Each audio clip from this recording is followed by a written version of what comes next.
So you may think that because this is a tax-themed talk, that's why they put us on the end of today's agenda, but I think it's really because we have the most dynamic speaker of the day here, Ben Borodach, CEO and founder of April, the tax software. Thanks for having me. All right, so going to kick it off with some quick introductions. Thank you all for coming out. Thank you for staying. The weather this year is making it a little bit easier than prior years to sit here and enjoy this view. Quick introduction, I am the other Ben. I am Ben Novak. I'm a partner at Morgan Lewis, which is a large international law firm. We have about 2,000 attorneys around the globe, basically a one-stop shop for our corporate clients. Separate and apart from the full-time law practice at Morgan Lewis, I'm personally an active angel investor. So I invest in seed stage tech companies based on the East Coast, mostly B2B SaaS, look at close to 1,000 companies a year, target investment in 5. And like most people in this ecosystem, I wear lots of different hats. So I serve on lots of different boards of advisors, boards of directors. For example, I serve on the board of directors of the Angel Capital Association, which is the world's largest professional association of angels. We currently have about 15,000 accredited investors, over 250 North American-based angel groups that are members of ACA. And I also have the pleasure of serving on the board here of Tech United, the group that hosts today's event. So I will turn it over to Ben. Maybe you could give us a little background on you, and then we could dive into the company. I don't know, you want to pick it up around your fun days at NYU? Yeah, sure. Well, thanks everyone for sticking around. Hard to follow the Crypto Act. Obviously a lot of activity there, and if you think about it from a tax perspective, a lot of good things to think about in terms of how to navigate that. Something we could maybe talk a little bit about. Can you hear me okay? Okay. All right. So I'm Ben, co-founder and CEO of April Tax. I've been in early stage venture capital and fintech for my career. Went to undergrad at NYU where I started my first company, and then spent a couple of years at Deloitte Consulting and had the opportunity to build some companies in the crypto space, sold one to PayPal, followed up with one we incubated in the cyber risk space and spun into Moody's and BitSight. And over the last couple of years, we've been looking around at fintech, generally speaking, at the startup studio and venture capital fund that I was at called Teammate. And we were trying to think about sort of where are the parts of fintech we have not touched yet. On a relative basis, fintech has received proportionally a lot of venture capital, a lot of funding over the last decade. And if you look at tax, it's sort of the abandoned child of fintech, right? We haven't seen a lot of innovation. And then when anyone hears tax, they're kind of like, we all sort of have that same visceral reaction. And so that was sort of interesting to us is why has no one really touched this topic? And what else does it kind of impact? And if you sort of take a step back, and maybe this is like a good prompt to talk about, as Americans, not just do we pay $1.5 trillion a year in income tax, but most of us could probably think of, do we have any idea how much taxes we owe in 2022? Are we above and beyond? Are we taking advantage of everything the tax code has to offer us? And I could attest, certainly from the folks on stage, that filing your taxes is time-consuming, expensive, it's frustrating.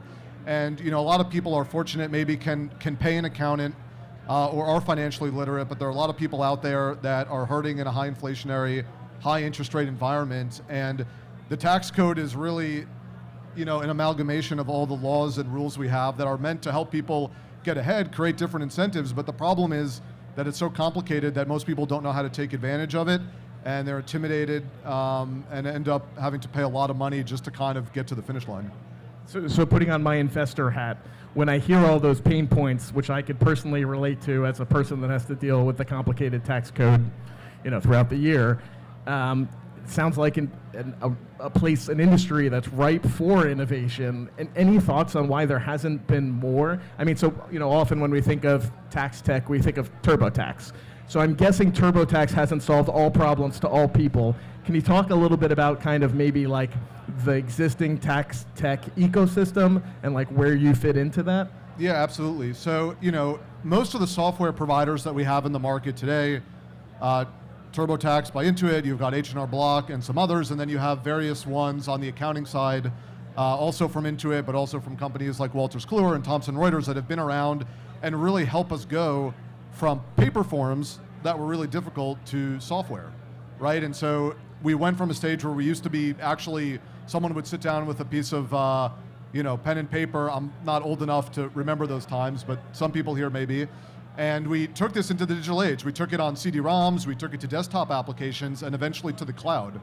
The challenge is that we have two problems. One is the tax code keeps getting more and more complicated, so we joke about the Moore's law of taxes, right? So the federal tax code is now about 4 million words. It goes up and increases every year in complexity, and then you've got 42 odd states.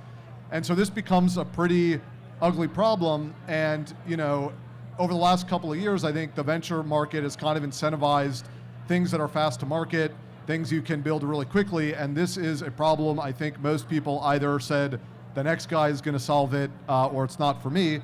But at least for our team, my partner Daniel was also the CTO of Waze, and so we sort of looked at this as sort of data and fintech geeks and said, there's an opportunity here, let's try to see what's different. And so the novelty that we sort of looked at is, on the one hand, how do we solve the complexity of the tax code, right? How do we actually build new software, get it to market in a way that's not gonna take 500 people in 5 years? And how do we deliver a demonstrably better user experience? And on the other side, if you look at just the consumer, we've gone from a place where someone had maybe one bank account and a retirement account and got some paper forms. The average American now has 3 finance apps on their phone. They've got 8 financial accounts, and so stuff is everywhere. And so it's become really difficult, and I heard people talking today about the crypto economy, we're talking about the creator economy, the experience economy, and so as our economy becomes more adaptable, more digital, more global, this has just created massive complexity where the software that we had was just not designed for the digital age, the day age of real-time digital finance products. And so what you've got to do is embed this stuff directly in your bank account, in your finance application, in your payroll system, so that it already has a lot of the data that's available on you, and it helps you build a profile of yourself that gives you proactive advice around what's going on with your taxes. And so at April, we kind of talk about the triangle. And so the triangle for us is, how can we estimate your taxes in real time, give you insight into what's going on? How can we optimize your tax situation, optimize your paycheck, give you tax-aware advice? And then how can we help you quickly and confidently file with a fraction of the time and the cost? And so that's sort of the core of what we're focused on. And for us, it's not so much about tax as it is putting the individual back in control of their finances. And I think if you look around sort of with the economic uncertainty that we have, with a tax law that changes every year, there's a major opportunity to help people take advantage of this and take back control and empower them to take control over their finances. So in all startups, timing is important, right? So you could have the best innovation, the best technology, but if you're too early, there's no market for your great tech. And of course, if you're too late, the market's saturated, you have entrenched competitors, it's tough to compete, especially as an early stage company. So how do we feel at April? Is now the right time for April? Are people feeling this pain point and looking to solve it now? Yeah, I think Ben, you said it right, that kind of timing is everything, and sometimes you just get a little bit lucky. And we're going in a space that doesn't have maybe as much innovation, but has a lot of entrenched incumbents that have had the luxury of kind of being the big oligopolies in the room for a long time, having the luxury of big lobbying budgets and not having to spend a ton of money on innovation. And I think the reason that timing is right for us is we've got really a critical mass of fintech that's been built, and so we're taking advantage of the digital consumer finance applications that have built up millions of customers and are actually digital native and are taking advantage of other technologies like Plaid and connected finance and maturation of things like data science and machine learning like GPT-3 that are actually facilitating better models. So there's kind of a confluence of things going on. And then the other thing that you kind of need is the sort of like, why now? And actually last year, we were kind of fighting to be relevant because people were like, tax, I got to talk about crypto and I got to talk about all this other stuff. And I'm a proponent of this. I've been in the space for a little while, but obviously we're in a little bit of a dip in that part of the market. And it sort of reminded people, I think, that it's kind of back to basics. What makes the economy go round? We need lending, we need payments, and we need tax. It's, as the shirt says, the only thing certain in life is death and taxes. And we just saw yesterday, California's talking about raising the tax rate.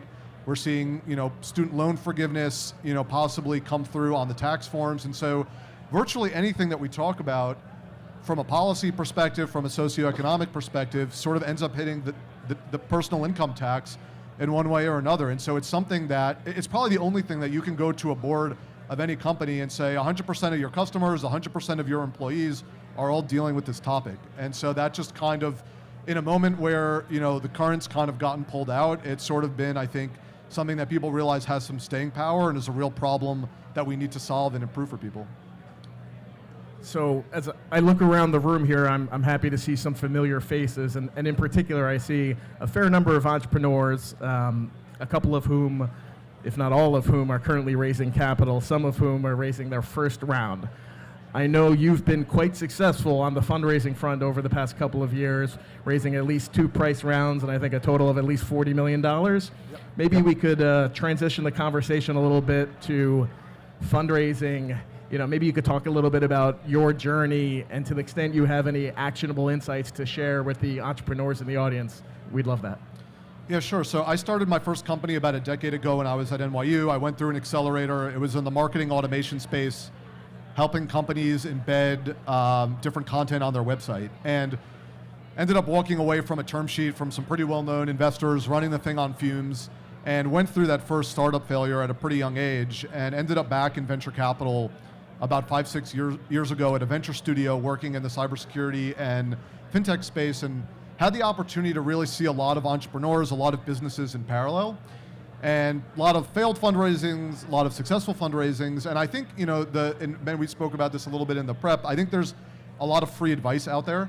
And so, you know, you have to take what I'll say with a grain of salt and understand that it's specific to my journey and the businesses that I've had the opportunity to lead. But, you know, I think ultimately, fundraising is probably the most you know, humbling experience, you know, that you can go through as an entrepreneur, maybe only second to the sales process with your customer. And, you know, ultimately the best piece of advice I could give anyone is focus on your business, don't focus on fundraising. And I know that that sounds kind of hard, especially when you're getting going and maybe you don't have all the capital or the resources you want. We were, you know, fortunate in the fact that we were funded pretty early on in the process. But I think you got to focus on what are the milestones I need to hit to make sure that I'm building the right thing. And if you can articulate that to yourself, and you can articulate the narrative and the vision that you're building towards to yourself, then you're going to do a great job of articulating that to the investors. And I think, you know, that's sort of the first step, is kind of getting on that journey, and then just remembering that investors also have a job to do. Their job is to deploy capital into businesses that fit their expertise and their theses, and then help you succeed. And so I think when you just sort of go through the process with that mentality and think about it less like trying to convince someone, but a little bit more like dating, where it's got to be the right fit on both sides. And, you know, you may have to take 100 meetings, 50 meetings till you get to the right person, but it's really all about just finding that person, not just that shares your vision and shares the way that you're going to think about it, but also that you want to work alongside with, because you're taking someone onto your cap table. It is about getting money, but I could tell you I've got a lot of founder friends that wish they had taken a few more meetings and didn't just take the easy term sheet, because now they're stuck with that group of investors, and in the downturn, it can be really tough. And so you got to realize you also have something to offer, and just be confident and think about how you shape your narrative and your business plan. So one of the venture capitalists I work with often cites that the average time from seed stage investment to exit is currently longer than the average marriage in the United States. So your point of picking the right investors, because they're going to be around for a long time, this is something real. This is going to impact your life in a meaningful way for a long time. So we often talk about the diligence on the companies in the investing process, but just as important, when you're the entrepreneur, you should be diligencing your investors. And yes, you know, may not have lots and lots and lots of super excited investors, then you get to pick your one, but really understanding who they are and how you align what their goals for you and the company are early on really sets you up for success. Because if you don't see eye to eye at the time of investment, things are just going to get worse and worse and worse over time. You know, one of the other things that you mentioned that reminds me of a tip that I often give my my entrepreneur clients when you're saying to take your advice with a grain of salt. I always say, listen to everybody, but don't take everybody's advice. not everybody has your best interest at heart. Not everybody has the same fact pattern. Not everybody's in your situation. But coming to events like this, hearing different perspectives, hearing different people speak, finding the person that does have a similar fact pattern, there's really good advice out there, but there's also a lot of noise. So I think it's important to recognize that. It's important to put yourself out there, but ultimately these are your companies. You're the CEO. You get to, at the end of the day, make the decision of how to build your company. So in case you didn't notice, we're at an interesting economic cycle right now. Any thoughts on kind of raising in this current economic place that we find ourselves in, kind of with lots of uncertainty? Yeah, look, it's a challenging environment, I think, especially over the last 6 months when, the market tumult happened and there was just a lot of general uncertainty. I think the good news is, investors and the market have somewhat repriced to a certain extent. We understand that inflation is here. We understand interest rates are going to remain high and maybe go a little bit higher. So I think on the one hand, that probably does reprice equities. Equities are just repriced. And we all just have to realize that some of the sky-high valuations that were going on and some of the sky-high rounds are not going to be there. But I think the kind of sobering piece of that, as an entrepreneur is you want to be capital efficient. Yes, you want to raise when you have the opportunity to raise and you want to raise as much as you can, but you got to remember that the dollars you take and the valuation that you take, you're going to have to pay that forward at some point. And you've got to either grow into that valuation and then someone's expecting that you can exceed that valuation. And so, I would just say don't focus so much on the valuation of any given round. What really matters is where do you end up?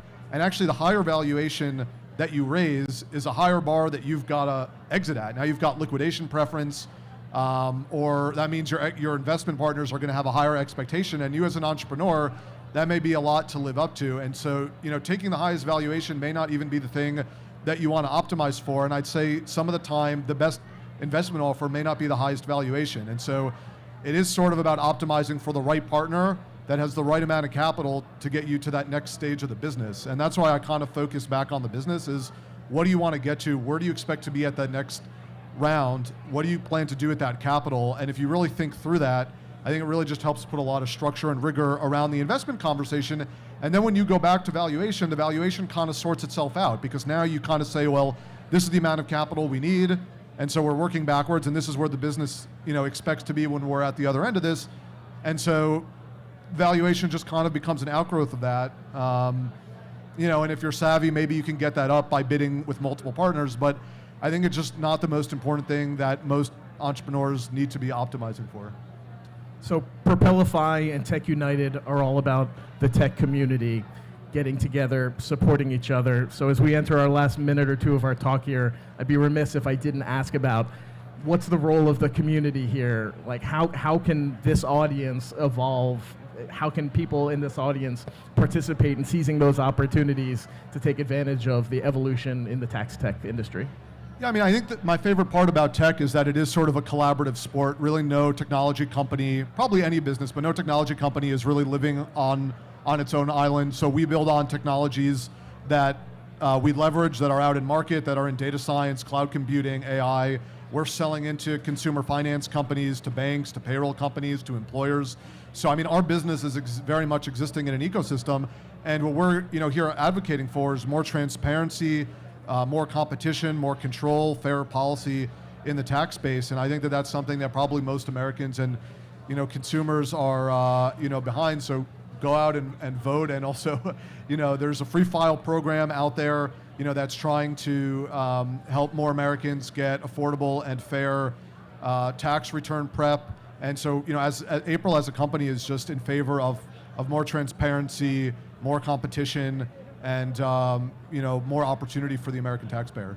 A great place to end our talk today, Ben. Thank you very much for having me. Please join me in thanking Ben Borodach, CEO, founder of April.